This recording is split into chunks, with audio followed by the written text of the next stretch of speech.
Fala pessoal, tudo bem? Aqui é o Rafa, corretor de imóveis, corretor com Cresce, sonhe, acredite, realize hoje um bate-papo sobre financiamento Caixa, aprovação de crédito na Caixa. A Caixa detém um percentual gigante, o maior percentual em aprovações de crédito no país, portanto hoje eu vou conversar com um especialista justamente em aprovação de crédito. Hoje eu estou aqui com a Júlia da Aliança Correspondente Bancária. Tudo bem, Júlia? Tudo bem, Rafa? Obrigada pelo convite. É uma honra participar desse momento com você. E estamos aqui, vamos responder todas as perguntas. E olha, esse bate-papo, claro que não podia chamar uma outra pessoa, né? Porque você é super competente, você e toda a equipe, a gente nunca faz nada sozinho, né? Ou sozinha. E a Aliança é responsável pela aprovação dos nossos créditos, então a gente fica muito confortável para poder bater um papo com você, que é uma especialista na área. Bom, Júlia, eu vou aproveitar, eu falei que você é a Júlia da Aliança, mas eu quero que você se apresente. Quem é você? Conta um pouquinho da sua história profissional com relação à aprovação de crédito e já aproveita e também apresenta os serviços aí da Aliança para a gente. Bora lá. Eu sou Júlia, sou correspondente bancária. Nós trabalhamos aqui na Aliança há 10 anos, né? 10 anos nós somos correspondentes Caixa, parceiros Caixa, e também somos a categoria mais alta da Caixa em correspondentes bancários, que é a categoria Diamante. A gente ficou por muito tempo sendo os únicos da Baixada Santista sendo diamantes. Hoje tem, né, Santos acaba tendo vários correspondentes e pegando uma gama maior que aqui no litoral, aqui nessa parte do litoral, mas nós também somos diamante, continuamos sendo diamante dentro desses 10 anos. Nós temos essa parceria com a Caixa desde sempre, e aqui é super bom trabalhar com a Caixa, fazer essa parte, levar o nome Caixa é realmente uma responsabilidade muito grande, e a gente fica muito feliz de ter essa parceria concreta dentro desses 10 anos. Que legal, Julia. E além da aprovação de crédito para o financiamento bancário, o apoio aos corretores de imóveis, vocês também oferecem outros serviços dentro do portfólio de vocês. Fala um pouquinho sobre esses serviços além da aprovação do crédito imobiliário. É verdade, a gente faz, lógico, o nosso carro-chefe é o financiamento habitacional, mas nós também fazemos empréstimo consignado, aberturas de contas, consórcios e seguros, né? Então a gente faz seguro de vida também, seguro de residencial, capitalizações também a gente faz por aqui. É lógico, o nosso carro-chefe, a nossa parte de especialidade mesmo é o financiamento habitacional e também o empréstimo consignado, que desde que a gente está com a empresa aberta, a gente tem todos esses serviços e a gente trabalha bem em todos eles.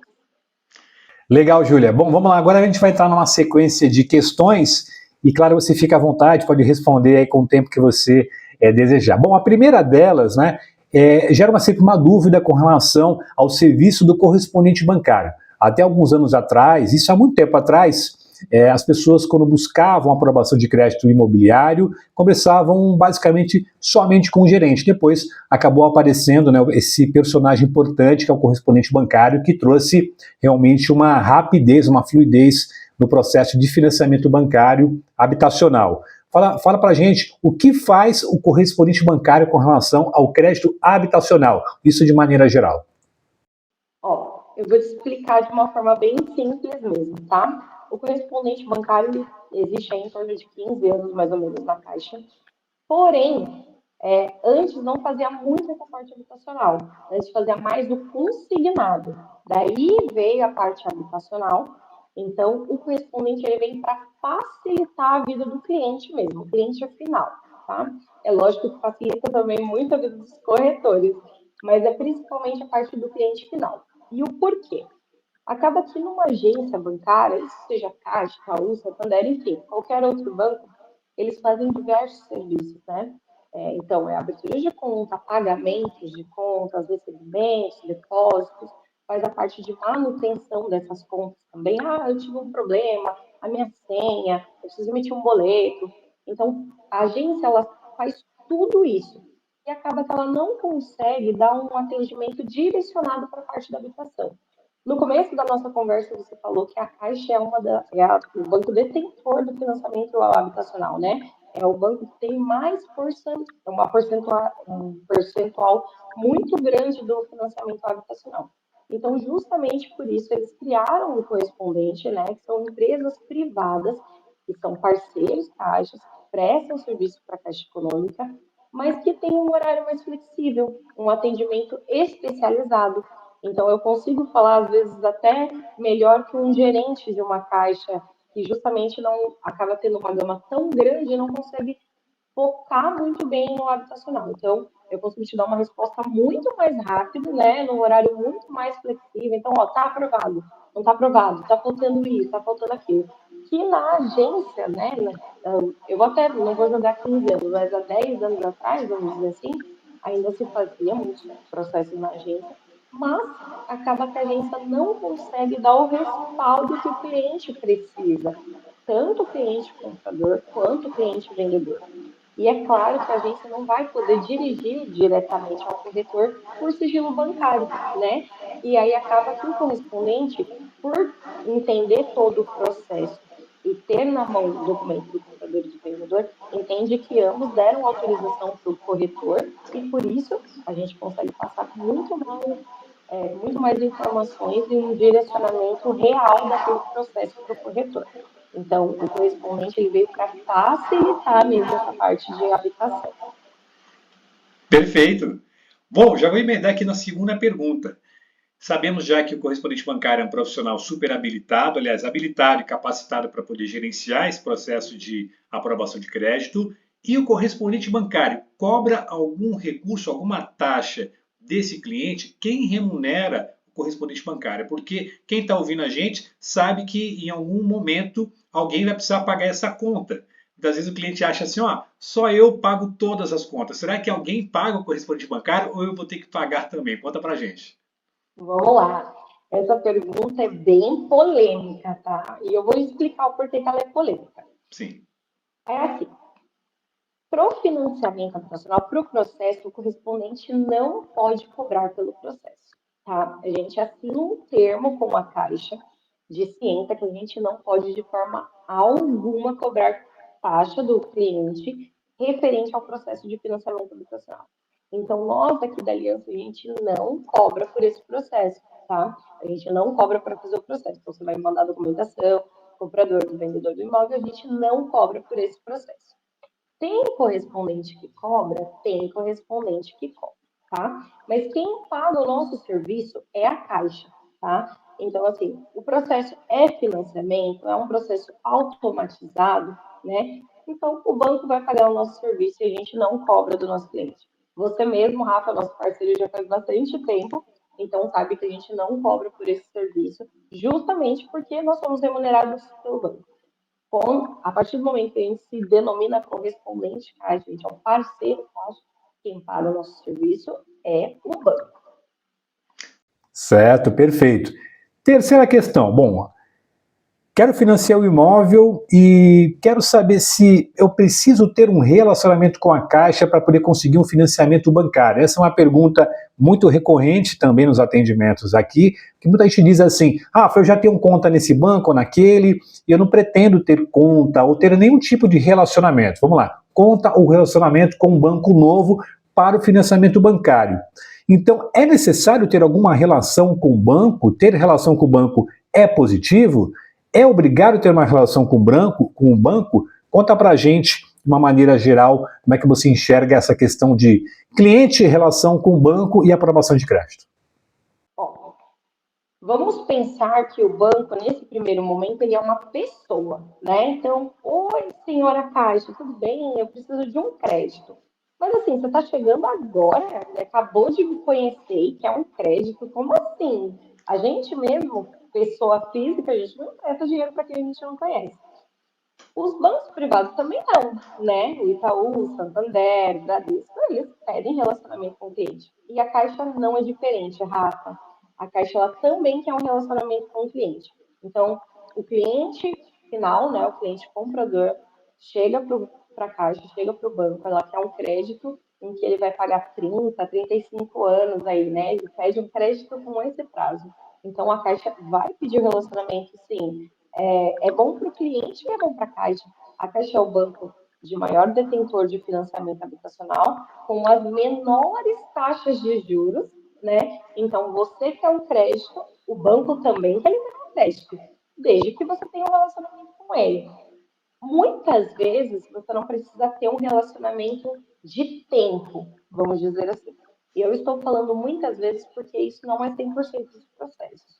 Alguns processos da Caixa pede relacionamento. Então, às vezes, não sei se já aconteceu com você, Rafa, mas assim, o cliente foi reprovado por rate, né? É o relacionamento. A Caixa ela quer essa amizade com esse cliente. Então, sim, precisa abrir conta, precisa, se você tiver salário, trazer o salário, fazer um cartão de crédito, algum produto de seguridade, um seguro de vida, um seguro residencial, que é muito comum nos bancos privados.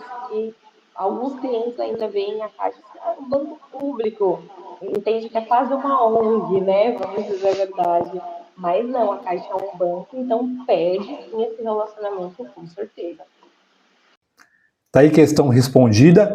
Já vou emendar aqui com uma questão também já importante. Rafa, estou pretendendo comprar um imóvel, financiar, e eu quero saber se de repente os documentos que eu já tenho, se eles são necessários, se eu precisar de algum documento especial, o que eu tenho que apresentar entre os documentos que eu já possuo, se eu preciso de algum documento novo para poder financiar o imóvel, porque existe, né, Júlia, você sabe, realmente muita desinformação com relação a essa questão da aprovação de crédito imobiliário.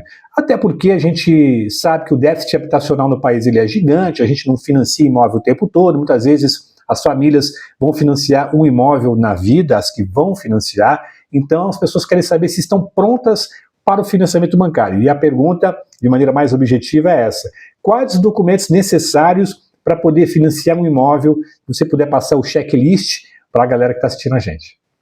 Vamos lá. Do comprador, eu vou te passar a princípio básico. RG, CPF, comprovante de residência e de renda. E aí, a partir disso, eu vou fazer essa pré-análise e aí vou pedir mais documentos. Então, por exemplo, aqui eu pedi comprovante de renda. Mas o cliente tem renda informal. Então, ele tem extratos bancários, né? Ou não, ele tem renda formal. Ele tem um olerite, ele tem um contrato de aluguel, por exemplo, que ele tem um outro imóvel, ele recebe esse contrato de aluguel. Ele tem um contrato de prestação de serviço. Então, a gente vai precisar analisar essa renda para eu pedir mais documentos. Então, pode ser que eu peça carteira de trabalho, declaração de imposto de renda, né? Porque a Caixa também quer saber se esse cliente está tudo certo com a Receita Federal. Então, sim, se declara imposto de renda, precisa apresentar. A carteira de trabalho, eu preciso saber se ele tem mais de 3 anos trabalhados com fundo de garantia, porque isso vai dar um percentual redutor para ele na taxa de juros. Então, às vezes a gente passa a lista completa lá e todo mundo fala, nossa, tudo isso? Mas é justamente para que eu dê mais benefícios para esse cliente. Então, a gente pede bastante coisa mesmo, mas é porque justamente a gente quer dar mais benefícios para esse cliente comprador. E aí a gente vai verificar se é renda formal, se é renda informal, se eu vou precisar de mais extratos bancários, ou se o cliente tem uma empresa, essa empresa está tudo certo com a Receita Federal. Então, cada caso é um caso. De uma forma geral, RG, CPF, ou comprovante de residência ou de renda. E aí, a partir disso, a gente vai analisar e pedir mais documentos conforme o banco pede, né? Lembrando que eu, Júlia, da Aliança, eu represento o banco. Então, quando a gente pede documento, é justamente o documento que o banco vai pedir para esse cliente. Entendo que pela Júlia ela aprovaria todos os créditos, né? Rafa, eu quero comprar uma casa. Bora aprovar. Mas o banco, obviamente, faz as suas exigências, já que é o banco quem vai financiar o imóvel para você nesse longo prazo. Então, o banco tem ali os seus critérios, é natural. Até para poder emendar e poder fazer um acabamento aí nessa resposta, até a próxima questão, mas você já respondeu. Não dá para poder financiar sem comprovação de crédito. É necessário comprovar o crédito de alguma maneira. Basicamente é isso que você explicou já algumas maneiras, né? Pessoa que é trabalhador FGTS, ou que é empresário, ou aquele que é MEI, vai ter sempre uma maneira de comprovar esses ganhos, porque sem comprovar nenhuma renda não tem como financiar, né, Júlia? Não tem como, né? Isso não é só a Caixa, tudo em qualquer banco. Você precisa comprovar a sua renda e de que forma você ganha essa renda. Então, mas eu só tenho extrato bancário. Mas espera aí, beleza, você tem extrato bancário, mas você trabalha com o quê? Então, o banco também quer entender melhor essa renda para poder saber como liberar melhor esse crédito para esse cliente. Então, precisa sim comprovar a renda. E a renda, comprovação de renda é obrigatória. Tá aí respondido. Bom, mais uma questão que é muito recorrente aqui no dia a dia, a Grazi aqui, ela, pelo menos, acho que por semana, umas 3 ou 4 vezes, ela responde essa questão. As pessoas falam assim, Rafa, eu posso somar renda com mais alguém? Eu posso somar renda com um parente, com um amigo? É porque muita gente acha que talvez não seja possível. É possível somar renda com mais alguém quando a renda que a gente tem, ela se apresenta baixa para, de repente, a gente conseguir um determinado crédito? Se pode somar renda, existe um limite de pessoas que podem somar renda junto comigo nesse financiamento habitacional pela Caixa? Então, a Caixa é o único banco que não tem limite de pessoas, tá? Então, a renda familiar pode ser pai, mãe, filho, avô, só não pode papagaio, mas de restante pode qualquer pessoa, tá? Não precisa também necessariamente ser casado no papel, tá? Não precisa. Então, por exemplo, eu tenho a minha irmã, a minha sócia, eu quero comprar um imóvel com essa pessoa, não importa. Você pode comprar, não precisa comprovar esse parentesco obrigatório. Não, você precisa comprovar o seu estado civil, mas não o parentesco, tá? Então, se são irmãos, se não são casados no papel, se são conviventes, a princípio não tem problema. A Caixa faz o crédito, pode ser para mãe, para filho, filho, mãe, pai, não tem problema. A Caixa faz para todo mundo, não tem problema nenhum. Não tem limite de pessoas e a Caixa é o único banco que faz isso. Perfeito. Então tá aí a resposta para aqueles que estavam buscando essa informação. Júlia, vamos lá para mais uma questão, que é uma questão que tem relação com aprovação de crédito, idade limite, né? Idade limite, idade mínima. Existe uma idade mínima, uma idade máxima para o financiamento bancário? Por que que eu coloco essa questão aqui em pauta? Porque muitas vezes a gente recebe os contatos aqui de algumas pessoas jovens que pretendem já se planejar ou até mesmo pensar em comprar naquele momento, e tem pessoas com um pouco mais de idade, na melhor idade, que imaginam que por conta da idade que tem, talvez, olha, Rafa, talvez eu não consiga financiar, pode ser até que não abra financiamento, pode ser até que finalmente seja negado logo de cara. Então, tem idade mínima e idade máxima para o financiamento bancário habitacional na Caixa? Então, tem sim, tá? O mínimo é 18 anos e o máximo é até o contrato tem que ser até o cliente completar 80 anos e 11 meses, tá? Então, assim, por que essa minha especificação de 80 anos e 11 meses? O mínimo de contrato que a Caixa faz, habitacional, são 10 anos. É o mínimo de contrato, o mínimo de prazo, tá? Então, o cliente ele vai conseguir, enquanto ele tem 69 para 70 anos, que o contrato tem que ser finalizado até o cliente completar 80 anos e 11 meses, tá? Então, a partir dos 18 até o cliente completar 80 anos e 11 meses. Como que a gente vai saber? Como que faz esse cálculo? No simulador, tá? Então, a gente vai colocar os dados do cliente lá no simulador e o simulador vai apresentar melhor essa parte aí para ele. Então, se ele vai poder fazer em 30 anos, em 25 anos, em 10 anos, em 25 anos. Então, quando a gente for fazer a simulação para o cliente, é melhor para poder especificar o prazo correto que se encaixa dentro daquele cliente. Mas os clientes também de 18 anos podem fazer essa compra desse imóvel sim. Inclusive, alguns anos atrás, deixa eu especificar aqui, uns 5 anos atrás, 4 anos atrás, era mais difícil aprovar clientes com 18 anos, tá? Porque uma coisa é poder, né? Qual que é o normativo? O normativo pode? Pode, mas outra coisa é aprovar, tá? Então, até uns 4 anos atrás, 3, 4 anos atrás, era mais difícil aprovar o cliente que fazia 18 anos, porque ele praticamente não tem como comprovar crédito no mercado. Mas hoje em dia o banco já melhorou essa visão, porque muitos começam a trabalhar muito antes. Então, hoje o banco faz aprovação sim para quem tem 18 anos, é bem tranquilo essa parte. Perfeito, questão respondida. Agora, um outro assunto bastante delicado, que muita gente se sente incomodado, obviamente, que é a questão do Serasa. Então, algumas pessoas estão realmente com o nome de Serasa. O Brasil tem um índice de inadimplência, inadimplência não, tem um nome, o índice de pessoas que estão momentaneamente ou durante muito tempo já no Serasa. Claro que ninguém quer estar lá e às vezes está por uma circunstância. E muitas vezes a pessoa conseguiu juntar recursos, mas ainda não resolveu a situação do Serasa. Ou entende até que o Serasa, estar com o nome no Serasa, não é um impeditivo para o financiamento bancário. Daí a pergunta, estar com o nome no Serasa, ele é um impeditivo para o financiamento bancário habitacional na Caixa? Então, ó, eu vou abrir um pouquinho esse leque e vou te explicar melhor.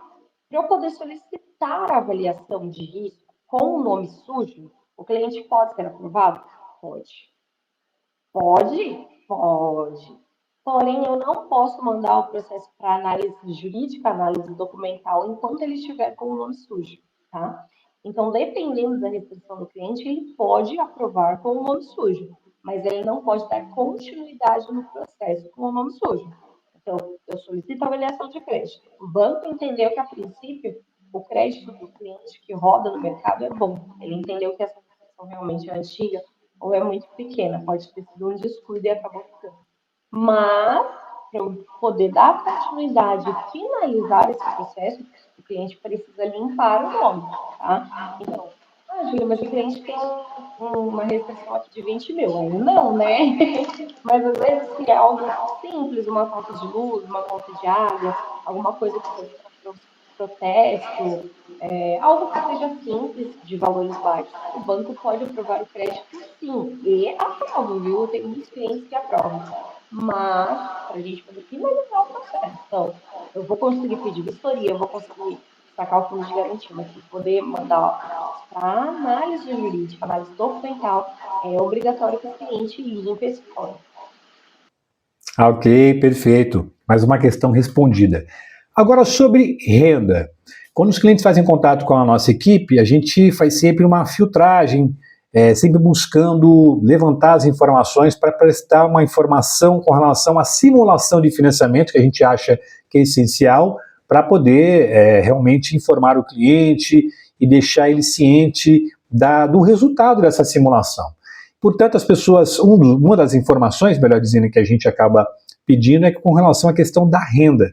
Nós, diversas vezes, pedimos para os clientes nos informam a renda bruta ou a renda líquida. Rafa, informa a renda bruta ou a renda líquida? Aquela com os descontos ou aquela sem os descontos? Qual a renda, essa renda, principalmente essa renda formal, aquela do Olerite, a renda clássica, vamos falar dela principalmente, qual renda a Caixa considera para a simulação de financiamento e, posteriormente, a aprovação? A renda líquida ou a renda bruta? Sempre a renda bruta, sempre a renda bruta. Então, o banco ele vai fazer um cálculo aí de até 30% da renda bruta, tá? Então, o limite que o cliente pode pegar de crédito no mercado é 30% da renda bruta. Sempre que for fazer o simulado, sempre, sempre, sempre, sempre, é sempre com a renda bruta. Até o do INSS mesmo, o cliente aposentado do INSS, é sempre a renda bruta. Perfeito, então uma questão realmente importante, que é muito recorrente aqui sobre renda bruta e renda líquida. Vamos lá para mais uma questão, essa aqui também é bastante comum. Gente, eu estou usando a minha colinha aqui para poder lembrar de todas as perguntas, que são várias, e olha só, esse bate-papo aqui é um bate-papo que ele não tem todas as questões, que são questões do dia a dia. Eu provavelmente vou precisar depois de um outro bate-papo com a Júlia, porque tem muita questão, e a gente, quando conversa aqui, quando a Júlia bate esse papo com a gente, vai estar ajudando muito o mercado imobiliário. Eu tenho certeza que corretores, pessoas que estão pensando em comprar no futuro, até mesmo correspondentes bancários vão consumir aqui um pouquinho desse conteúdo aqui, a gente acaba aprendendo um pouquinho com todo mundo. Eu aprendo muito com os corretores, com os correspondentes, eu tenho certeza que os correspondentes também com outros correspondentes, e assim a gente ajuda o mercado realmente com informação de qualidade. Essa informação agora, Júlia, vamos lá, sobre FGTS. Para poder comprar um imóvel, eu posso usar meu FGTS? Eu sei que essa pergunta existem muitas variações, a resposta, né? Vai ter muitas respostas para essa questão, mas o FGTS, o Fundo de Garantia, existe a possibilidade sim do uso dele, de modo geral. É constitucional o uso do Fundo de Garantia, é claro, se você quiser passar de maneira assim rápida, eu sei que isso é difícil porque é muito detalhado, mas de modo geral o Fundo de Garantia está lá para poder ser usado também como recurso para a compra do imóvel através da Caixa, né? Sim, sim. depois a gente vai ter que fazer um bate-papo só de fundo de garantia, porque realmente ele abre várias lacunas assim de perguntas. Mas vamos lá. O fundo de garantia ele pode ser usado quando, né? Primeiro passo, pode ser utilizado o fundo de garantia. O cliente precisa estar enquadrado dentro de algumas regras. Então, antes de eu falar das regras, quando que ele pode utilizar? Ele pode utilizar na entrada e depois ele pode utilizar para amortização ou para quitação do imóvel. Independente das três etapas aí, se ele vai utilizar na entrada, na amortização ou na quitação, ele precisa estar enquadrado dentro das regrinhas para utilização do fundo de garantia. Então, primeira regrinha, ele não pode possuir outro financiamento ativo, tá? Outro financiamento de imóvel ativo. Ah, Júlia, mas ele tem um financiamento habitacional ativo lá na Bahia. Não pode. Ele não pode ter financiamento ativo, não importa em qual cidade do país, tá? Ele precisa morar ou, aliás, trabalhar em cidade limítrofe metropolitana da cidade onde ele quer comprar o imóvel. Então, por exemplo, a gente é aqui de Itanhaém. São Paulo, capital, faz limítrofe com Itanhaém. É um pedacinho bem pequenininho do mapa, mas faz limítrofe com Itanhaém.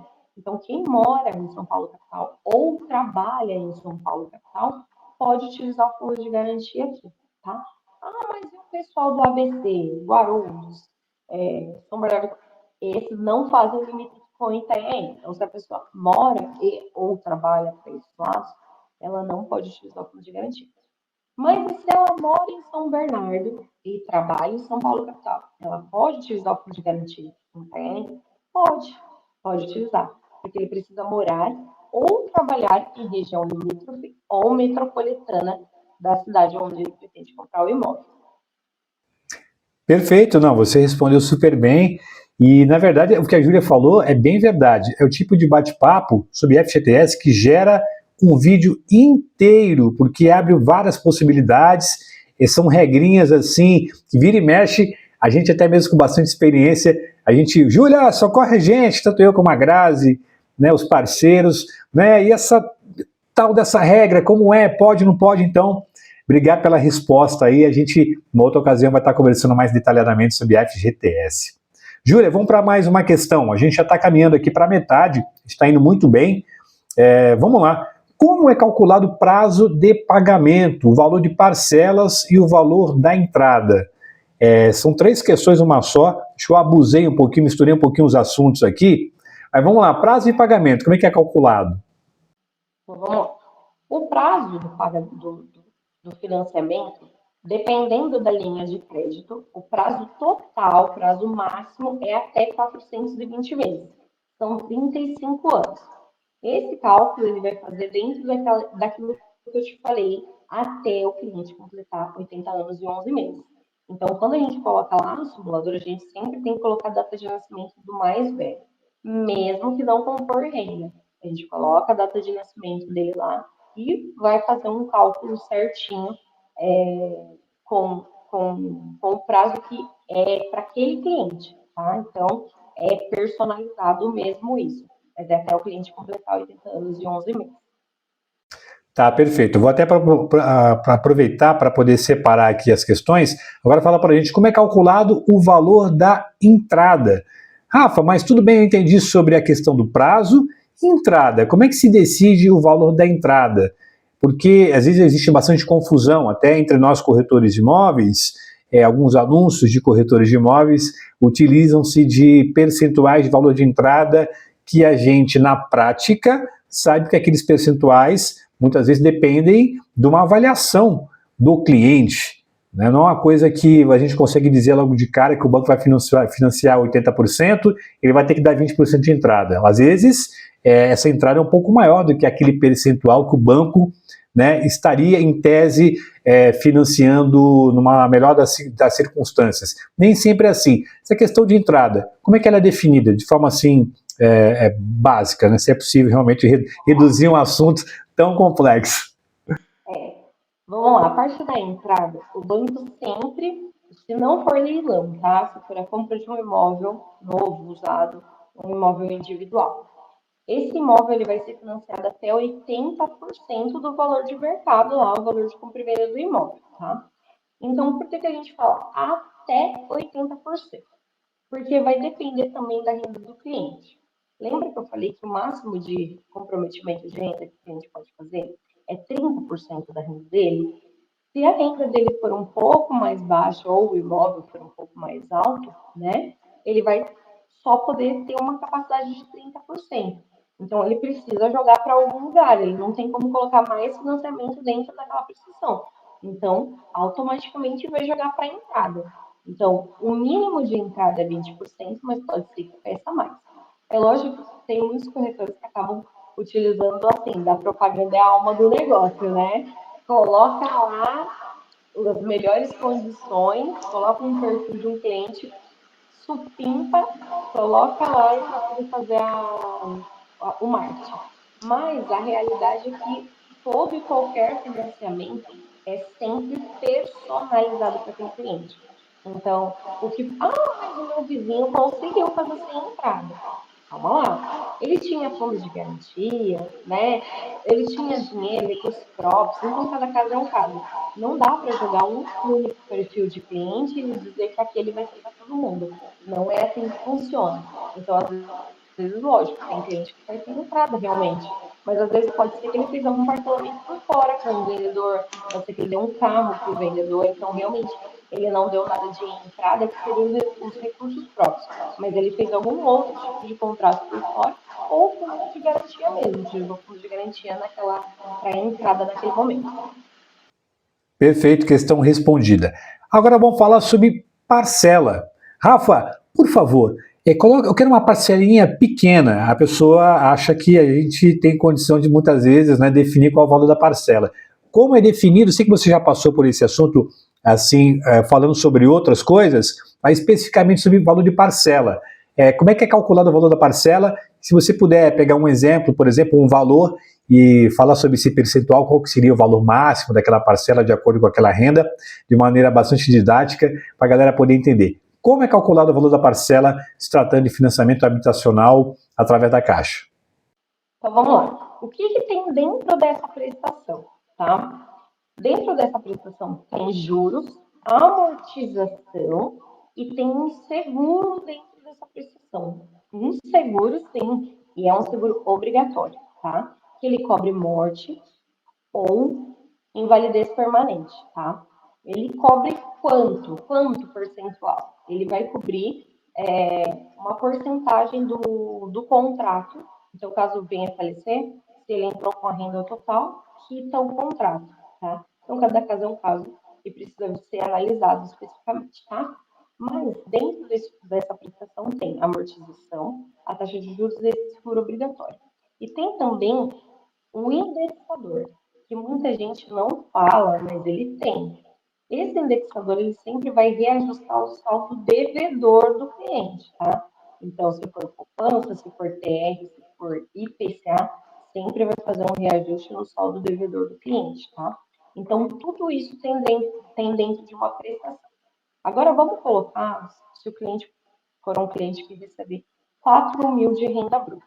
A prestação máxima que ele pode fazer é de R$ 1.200, tá?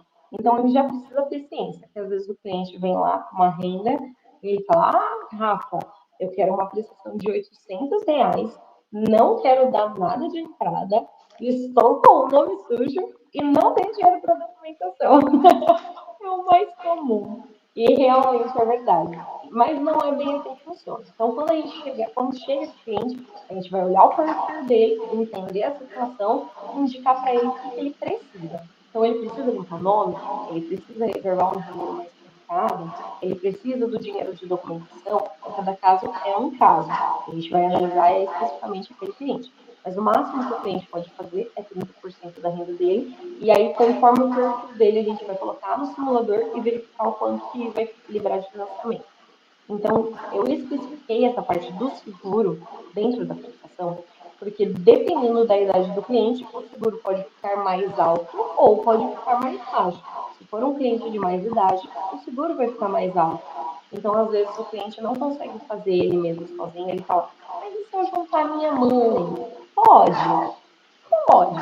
Aí a gente vai colocar no simulador e vai verificar se vai melhorar ou piorar a situação, dependendo do caso. Justamente porque esse seguro é de acordo com a renda. Então, por isso que não tem como colocar, né, assim, ó, esse cliente aqui é um cliente perfeito, toma aqui o marketing. Quando a gente analisar aquele perfil, a gente vai colocar os dados dele no simulador e verificar o quanto que vai liberar de proteção para ele, e aí, né, dentro desses parâmetros. Idade, tudo certinho para poder colocar lá dentro do simulador e passar o mais correto possível para esse cliente. Show de bola, Júlia! Ótima resposta. Júlia, muitas pessoas fazem contato com a gente, dizendo assim, Rafa, poxa, eu estou de olho no imóvel que você não tem, mas, poxa, eu te acompanho o seu trabalho.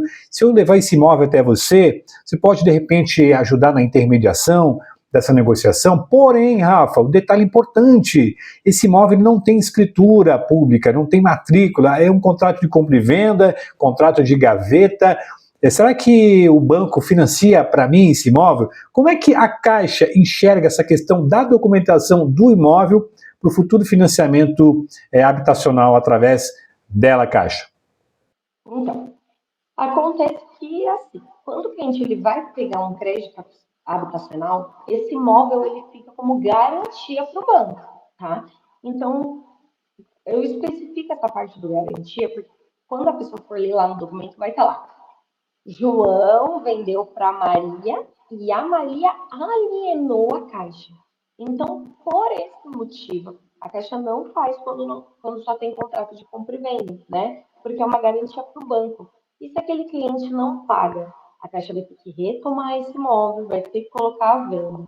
Então, justamente por esses motivos, a Caixa não faz com compra e venda. O imóvel tem que estar registrado certinho, não somente registrado, precisa estar averbado tudo certinho, toda a parte de construção do imóvel, né? Então obrigatoriamente precisa estar averbado certinho essas áreas construídas. Então, sim, precisa ter um documento correto, a matrícula registrada certinho e averbado. Certo, Júlia. Já emendando aqui a próxima questão, qual o prazo máximo para poder estar concluindo o processo de financiamento bancário através da Caixa? Aí, se você puder explicar as etapas, porque essa é uma das perguntas também bastante recorrente quando a gente aprova o cliente, Rafa, eu vou assinar quando? Eu vou assinar semana que vem? Imóvel. Eu quero ocupar, será que eu ocupo a casa ainda esse mês? Se é em dezembro, a pergunta é, Rafa, será que eu vou conseguir passar o Natal na casa? O Réveillon? Então, na média, se você puder exemplificar, qual o prazo que o banco dá? Eu sei que existem muitas variações, nós já assinamos aqui super rápido, já tivemos assinaturas que demoraram um pouquinho mais, existem alguns procedimentos no meio do caminho, desde a aprovação até o dia da assinatura. Explica para a gente de modo geral. Então, vamos lá. Tudo, a gente sempre fala assim, tudo depende do depende. Qual que é o prazo máximo? 6 meses. 6 meses, é isso mesmo. Por que eu estou especificando 6 meses? Porque 6 meses é a validade de aprovação do crédito do cliente, tá? Então, assim, Rafa, é lógico, se o engenheiro, se a gente avaliou o cliente hoje, pedimos a vistoria porque o imóvel está impecável, a documentação já está atualizada na minha mão. A gente pode assinar em quantos dias? 8 dias. Eu já tive processo que assinei em 8 dias, né? Eu acho que até aconteceu, não foi, Rafa? Já aconteceu com o processo nosso, sim, já aconteceu. 8, 11 dias a gente assina. Mas, e se por um acaso chegou esse imóvel não está averbado no cartório a área construída? E aí? Vai depender de mim? Não depende de mim como banco responder essa pergunta. Vai depender do cartório, que vai ter que ir lá, registrar, averbar certinho a área construída desse imóvel. Vai precisar verificar na prefeitura se está averbado direitinho, porque às vezes ele tem um imóvel construído, mas o documento só está como terreno. Então, tudo isso pode ser prejudicial para o processo. Ou o cliente está com o nome sujo e não consegue limpar, está demorando para limpar o nome. Ou o vendedor tem alguma restrição impeditiva. Então, tudo depende do depende. A princípio, se está tudo lindo, a gente assina em 8 dias, 11 dias, mas tem alguns casos que demora 20, 30 dias, né? Às vezes 40, se depender um pouquinho mais do cartório, pode ser que dure um pouquinho mais, e aí acaba estendendo um pouquinho mais esse prazo. Certo, perfeito. Júlia, mais uma questão também importante e fundamental. A gente. Ah, isso, pega uma aguinha aqui. Gente, ó, são assuntos assim muito pertinentes com relação à aprovação do crédito. Você que chegou até agora, parabéns para você, porque você está muito interessado em entender sobre financiamento bancário, ou seja, porque você é um profissional, pretende atuar na área, de repente ser uma correspondente bancária, um corretor de imóveis, é necessário. Ou você que pretende comprar o seu imóvel. Quanto mais informação a gente tem, mais a gente pode dominar aquele assunto e, claro, também a gente pode ficar livre de pseudo-profissionais ou profissionais até mal informados, porque nós temos também na nossa área, como em qualquer área, na área que você atua muito provavelmente também, tem profissionais que muitas vezes não têm a informação correta. Então você com a informação correta, aprendendo direitinho, vai ter condição de poder acompanhar o seu processo de financiamento bancário, ou você que pretende ser um profissional da área, ou você que já é um profissional da área, sabendo as informações corretas para cada tipo de assunto. E, né, Júlia, dominando essas informações, a gente tem condição de nos tornar um profissional melhor, prestar um serviço melhor para a sociedade. A gente exerce um papel fundamental, o papel da Júlia e outros profissionais correspondentes bancários, de outros bancos, bancos privados, estatais, corretores de imóveis e imobiliários, tem um papel social importante, fundamental. Nós somos agentes que são agentes facilitadores, a aproximação entre cliente e vendedor de imóvel, pessoas que vão aprovar o crédito. A razão do nosso trabalho tem um impacto muito importante, que é na moradia das pessoas. Então, as pessoas pretendem morar nos seus imóveis, investir para poder ter um bem, para poder curtir os seus finais de semana, seja para veraneio. Então, tem um papel social importante. Então, dominar as informações é realmente fundamental. Tomou sua água aí, né, Júlia? Tomei. Vamos lá, avançando aqui, porque realmente são muitas as questões aqui. Vamos lá. Qual a importância, Júlia, já aproveitando e emendando, da simulação de financiamento? Muitas pessoas resistem em realizar uma simulação de financiamento porque dizem assim, olha, eu acredito que o meu crédito ele é garantido, né?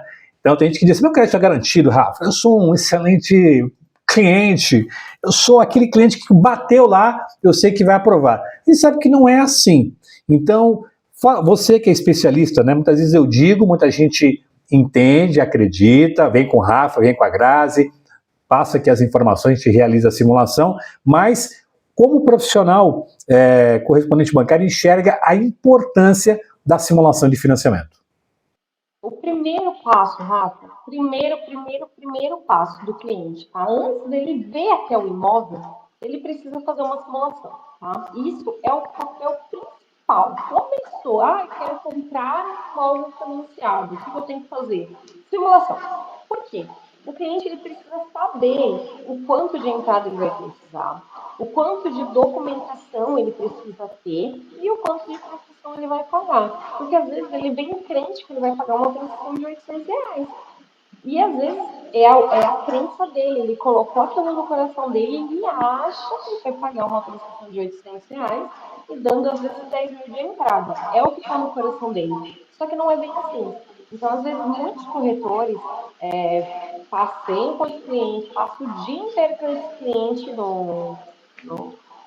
apresentando imóveis e tudo, e às vezes se ele tivesse feito uma simulação para o cliente verificar os valores tudo certinho, ele já ia entender melhor a situação daquele cliente. E o próprio cliente ia entender a situação dele melhor.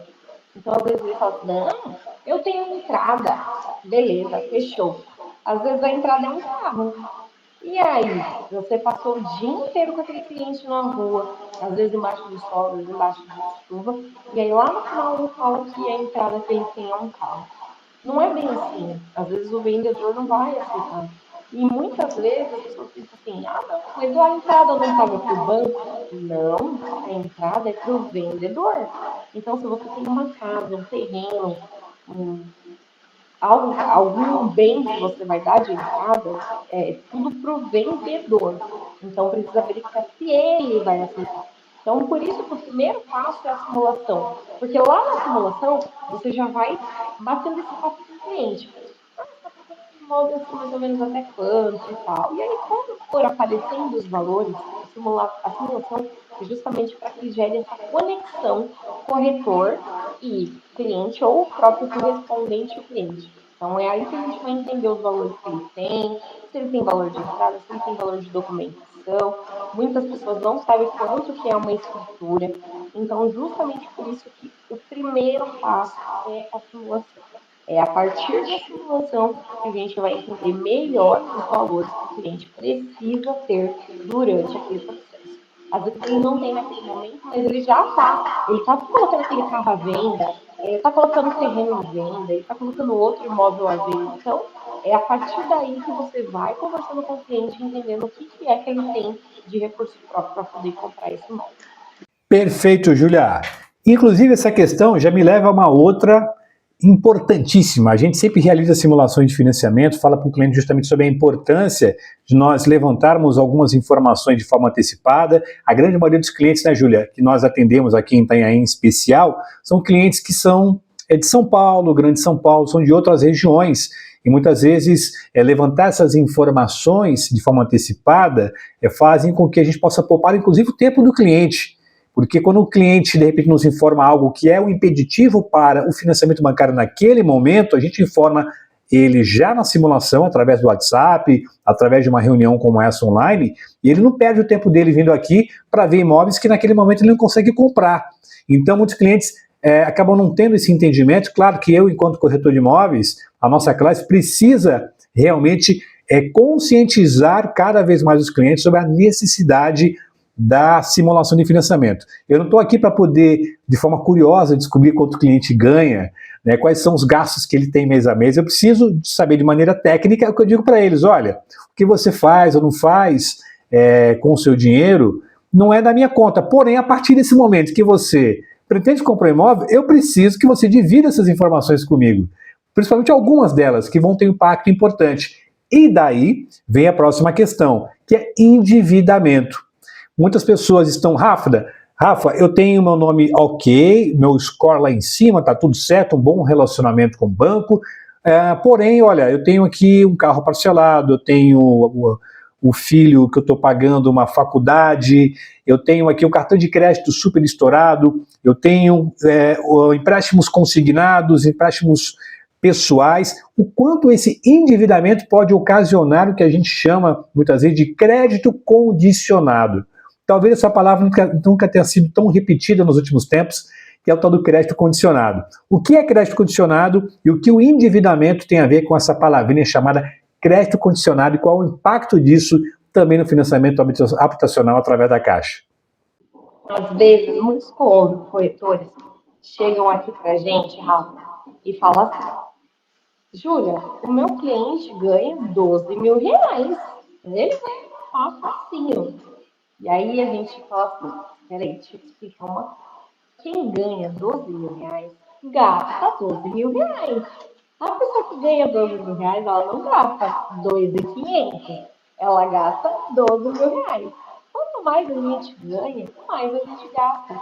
Isso é uma cultura do brasileiro, tá? Então, às vezes o cliente fala assim, mas Júlia, pelo amor de Deus, esse cliente ganha 25 mil reais. Tudo bem, mas 30% da renda dele está só de consignado.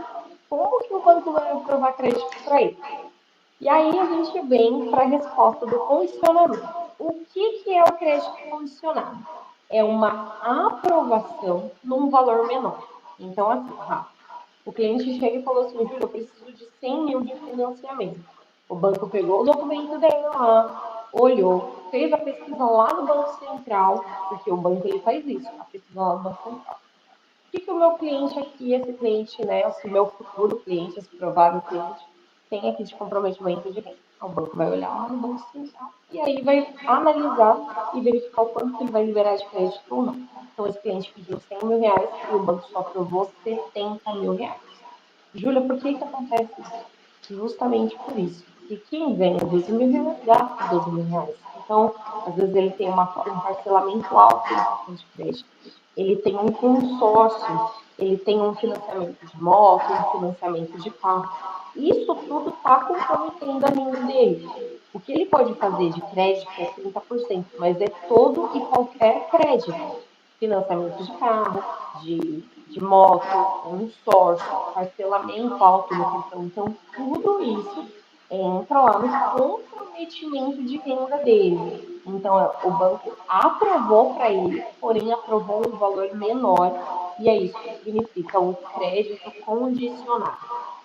Portanto, você, cliente que está assistindo esse vídeo, ouviu aqui os conselhos, essa explicação da Júlia, então, assim, dependendo até da sua renda, sabe, vale a pena você se programar, se planejar, né, sanear aí essas dívidas. A gente sabe que tem dívidas que são de longo prazo, ver o que pode sobrar de renda, conversar com um bom profissional para que ele pode saber, diante do seu caso, do que você tem de renda ainda disponível, desse percentual que o banco vai permitir, o que você vai ter que dar de entrada, porque o tal do crédito condicionado, né, Júlia, acaba impactando não só no valor da parcela, mas também no percentual do financiamento, se vai dar mais entrada, menos entrada. Poxa, numa situação como essa, o banco não vai financiar 80%, financia menos. Então não adianta ter uma renda alta ou uma renda baixa. Pode ser até que, dependendo de uma pessoa, 2 clientes para o mesmo imóvel, o cliente que tem uma renda mais baixa, mas tem a vida saneada, sem nenhum tipo de dívida, pode ser que ele consiga financiar um pouco mais do que você que ganha os 12 e os 15 mil, mas que está por aqui de créditos e o banco vai acabar não financiando um percentual legal para você. Então, planejamento e, claro, uma assessoria de um bom profissional. Você está aí a aliança, que a gente vai falar sempre bastante sobre a aliança, que é quem aprova os nossos créditos. Júlia, vamos lá para mais uma questão, a gente caminhando aqui para a reta final, importante. Olha só, tem uma questão que é muito recorrente. Se eu falecer, ou se quem está financiando falecer, o financiamento é quitado? Porque muita gente, claro, compra imóvel, você não quer morrer, obviamente ninguém quer, né? Ninguém que está assistindo aqui, imagina que esteja planejando já ir para o andar de cima, né? Se bem que tem gente que eu acho que não sei se vai para o andar de cima, mas enfim. Mas se você tiver lá um financiamento, tem essa dúvida. Quita, não quita? Se eu compro, por exemplo, só uma renda com alguém, né, uma das pessoas bate com as 10, como é que fica? Quita tudo, quita só a metade, é um percentual? Explica pra gente. É complicado, às vezes a pessoa tá de arrasta para cima, né? Que o pessoal agora tá falando. Mas vamos lá. O imóvel quita, se a pessoa falecer, quita. Mas espera aí, eu vou te explicar. Quando que quita? Quando essa pessoa falecer, vai depender se ela entrou com renda ou não. Então, por exemplo, o João e a Maria fizeram financiamento. Só o João entrou com a renda, a Maria não. Quem morreu foi a Maria. O João continuou pagando, porque foi somente ele que entrou com a renda. Mas se o João falecer, o imóvel é quitado. Então, o imóvel pode sofrer também uma quitação parcial, né? Uma amortização. Por exemplo, o João e a Maria entraram os dois com a renda. Quanto desse imóvel que vai quitar? Vai quitar 50% do imóvel, caso um dos dois falecer? Não. Vai quitar um percentual conforme a renda de cada um que cada um entrou. O banco vai fazer esse cálculo aí. Inclusive, está lá no contrato, quando os clientes assinam esse contrato, tem lá esse percentual de cada um entrou com renda, e é esse percentual que vai quitar o imóvel, tá? Então, se o João entrou com uma renda maior e ele falecer, vai quitar uma parte maior do contrato, tá? Se a Maria entrou com uma renda menor, vai ficar uma parte menor do contrato caso ela venha a falecer. Mas sempre vai quitar a partir do momento que os proponentes entrarem com renda, tá? Então, se um só entrar com renda, caso ele venha a falecer, a dívida é quitada e o outro não precisa pagar. Mas se o outro morrer, quem não entrou com renda, aí quem entra com renda continua pagando o imóvel normalmente. Ótima explicação. Portanto, pessoal, aproveitem o imóvel, tá? Nunca morram, tá? Não morram nunca. Se compraram um imóvel, então continue sempre vivo. Mas, Rafa, não tenho controle disso. Aí, paciência. A gente sempre fala isso na FIA do contrato, porque assim, a pessoa vale mais viva, viu? Deixa a pessoa viva trabalhando certinho. Às vezes é um imóvel de 200 mil, se for um imóvel de 2 milhões ainda é uma coisa, né? Mas se o imóvel é de valor de 200, 300, 400 mil, aquela pessoa vale mais viva, deixa ela viva mesmo, que ela vale mais. Perfeito. Vamos lá agora para a próxima questão. Comprei o imóvel, financiei E ao longo dos anos, enquanto estou usufruindo do imóvel, bem vivo, com bastante saúde, estou recolhendo FGTS. Eu consigo usar o fundo de garantia futuro após a compra para amortização do saldo devedor, até quem sabe até uma futura quitação? Sim, pode sim. Pode utilizar na amortização ali a partir do primeiro mês, vamos dizer assim, né? A cada 2 anos ele pode utilizar fundos de garantia. Então, por exemplo, ele não utilizou na entrada, porque naquele momento ele não estava, né, certinho, não podia utilizar, não estava enquadrado dentro das regras. Mas aí, a partir do segundo, terceiro mês, ele estava enquadrado. Ele pode ir lá amortizar o contrato dele, a princípio, tranquilo. E aí, mais para frente, ele pode quitar. Com recursos próprios, o cliente pode fazer a amortização a qualquer momento. Todo mês, se o cliente quiser ir lá e amortizar um pouquinho do contrato dele com recursos próprios, ele pode. Agora, com fundos de garantia, a cada 2 anos ele pode amortizar e ou quitar o imóvel dele. Perfeito, Júlia. Maravilha. Está aí uma excelente explicação sobre essa questão do fundo de garantia e a utilização aí para amortização e quitação também.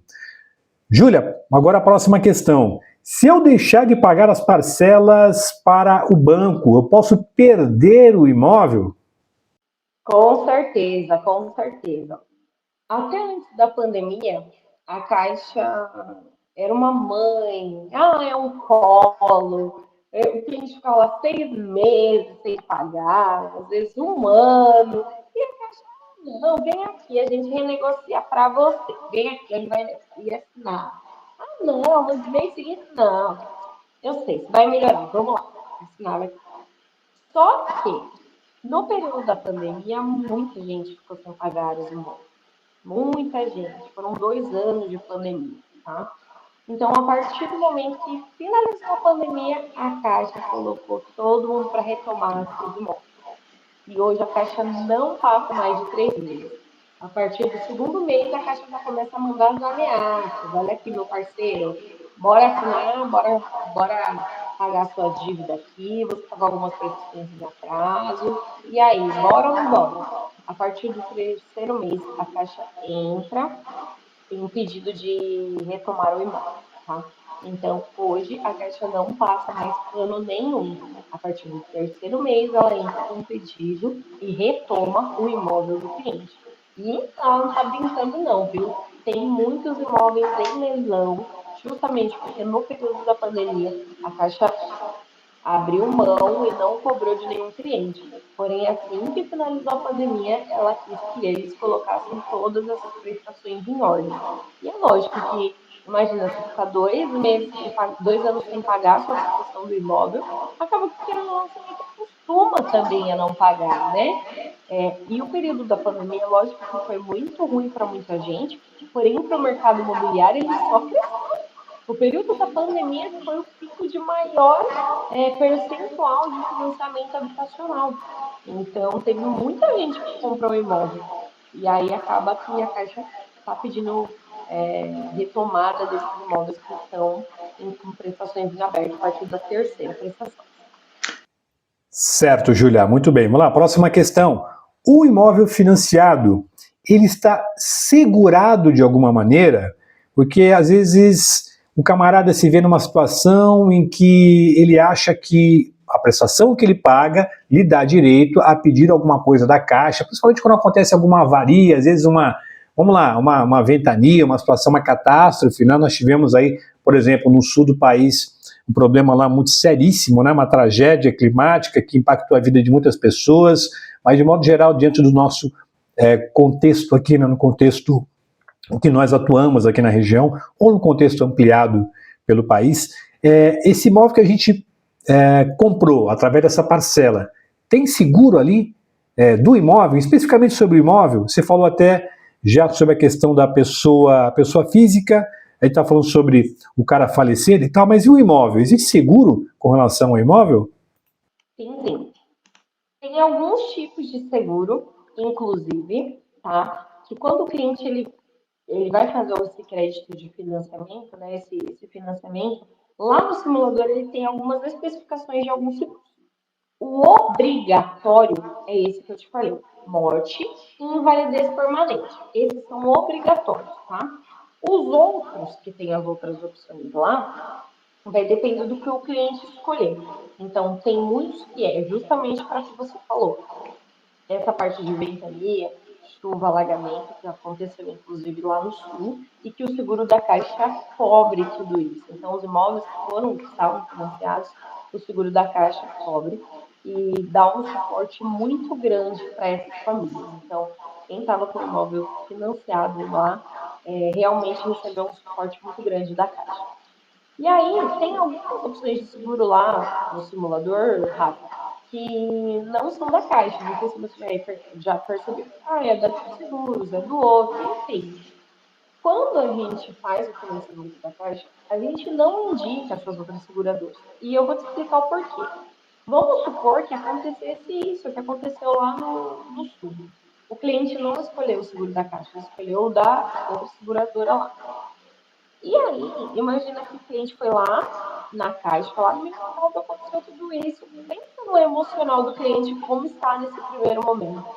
E aí ele vem com aquele coração lá totalmente destruído, a casa não tem lugar para tomar banho, não tem como fazer uma comida, não tem nada. E aí chega lá e a funcionária da Caixa fala: olha, você escolheu um outro seguro e infelizmente a gente não pode fazer nada. Está aqui o telefone da outra seguradora. Imagina como que fica a cabeça desse cliente. Então, de forma alguma, eu indico que faça com seguros que não são da Caixa, justamente para que caso tenha alguma coisa assim que a gente é uma coisa que a gente não consegue prever, essas chuvas, esses alagamentos que aconteceu, a gente não consegue prever. E aí, então, por isso que a gente sempre indica os seguros da Caixa, justamente. É lógico, tem uns que são mais, que tem mais benefícios, tem outros que são menos. Não importa, desde que faça na Caixa justamente para que, caso tenha algum problema, consiga todo esse suporte dentro de uma agência bancária, sim. Mas referente aos benefícios do seguro, cada cliente vai fechar referente ao seguro que ele escolher naquele momento. E aí, conforme aquele seguro que ele escolher, a gente verifica os benefícios para aquele cliente, sim. Muito bem, assunto esclarecido. Júlia, o que é tabela saque e tabela price? Qual a diferença entre as duas? Esse aí é pergunta de todos os dias, assim, sei lá, umas 20, 30 vezes no dia, né, Rafa? Essa é uma pergunta que a gente responde assim aí umas 30 vezes no dia. Eu até gravei um vídeo, Rafa, e a gente manda para o cliente justamente porque quando o cliente olha a nossa cara, que nem a gente está aqui conversando, quando o cliente olha a nossa cara, ele sente ali que tem uma pessoa por detrás, ele não é um robô, não é uma máquina. Então ele entende melhor do que às vezes eu escrevendo ou mandando áudio. Então por isso que a gente gravou esse vídeo aí para facilitar para o cliente. O que é o básico? Tá? Vamos falar o básico. A tabela SAC é uma parcela decrescente e a price é um sistema linear. Eu posso falar que é uma prestação fixa? Não, eu não posso falar que é uma prestação fixa, porque não é. Lembra no começo da nossa conversa que eu falei que dentro do saldo devedor tem os juros, né? E tem o indexador, além do seguro também. Esse indexador ele reajusta a cada mês no saldo devedor. E o seguro obrigatório, ele tem um reajuste anual, então cada ano ele reajusta. Então, por isso que a gente não pode falar que é uma prestação fixa, é uma prestação linear, tá? E a saque é decrescente mesmo, mais ou menos aí diminui de R$ 1 a R$ 2 a prestação por mês aí desse cliente. No final de tudo, Rafa, pagando parcela por parcela, sem fazer amortização nenhuma, muitas das vezes, e não é todas as vezes, a saque é melhor.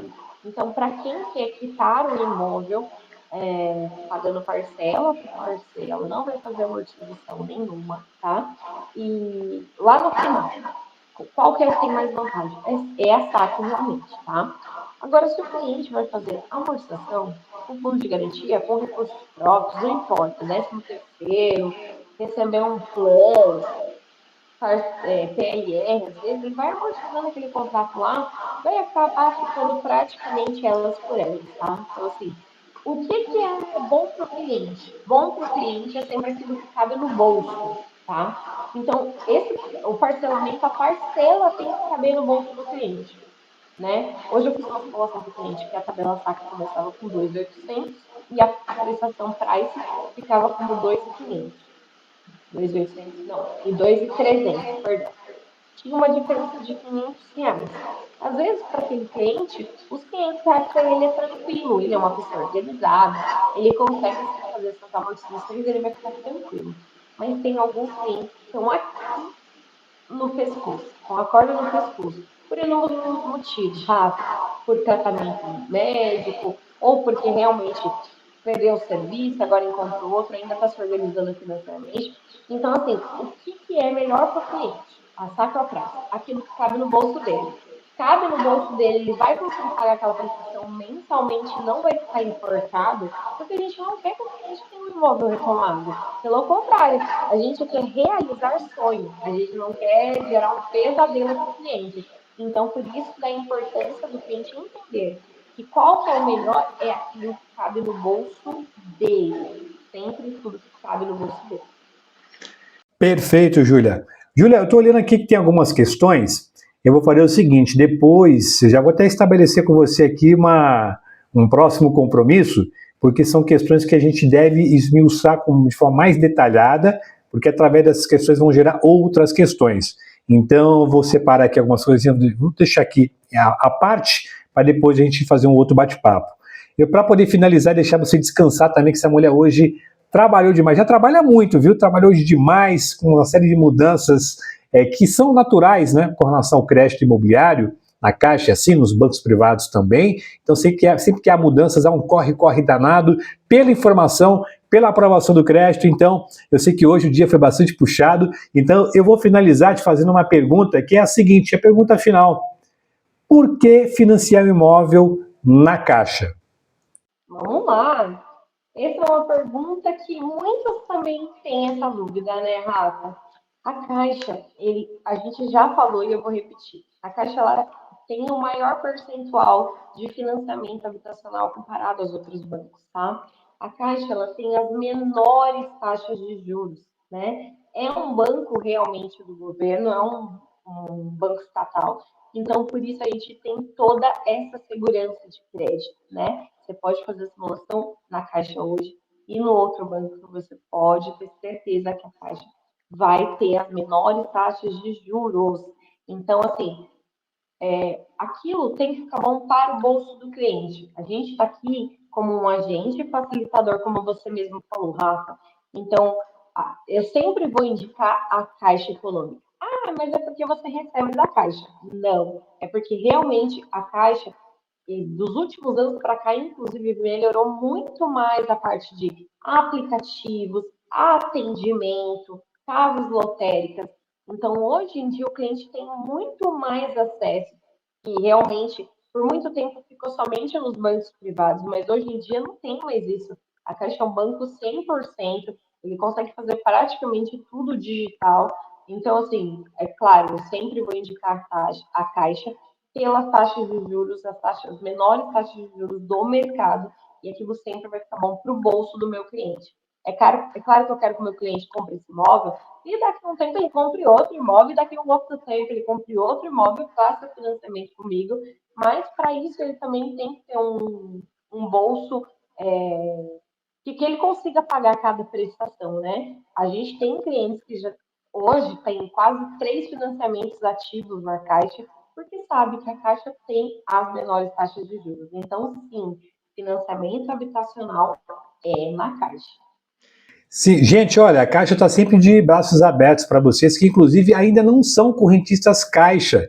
Muitas pessoas dizem assim, Rafa, eu sou Itaú Santander, sempre fui, nunca fui Caixa, acredito que não vou ter um crédito aprovado na Caixa. Muito pelo contrário, há grande chance sim, viu? A Caixa, ela olha com bons olhos, você que é um bom cliente aí no seu banco privado, pode aproveitar as condições da Caixa com juros mais baixos, mesmo não tendo ainda uma relação com a Caixa. Então, a gente está cansado aqui de aprovar clientes que são Itaú, Santander, Bradesco e que sabem que você vai ter os juros no privado que é um pouco mais alto, né? Muitas vezes no privado você tem algumas vantagens, mas pensando no longo prazo, a economia que você vai fazer com juros mais baixos, você vai fazer nesse recorte desse momento na Caixa, porque a Caixa hoje não tem um juros que bata o da Caixa em diversas linhas de crédito. Então você que no passado financiou de repente um imóvel, achou que a Caixa era lenta, então gente, existia realmente no passado uma lentidão para o financiamento habitacional de modo geral,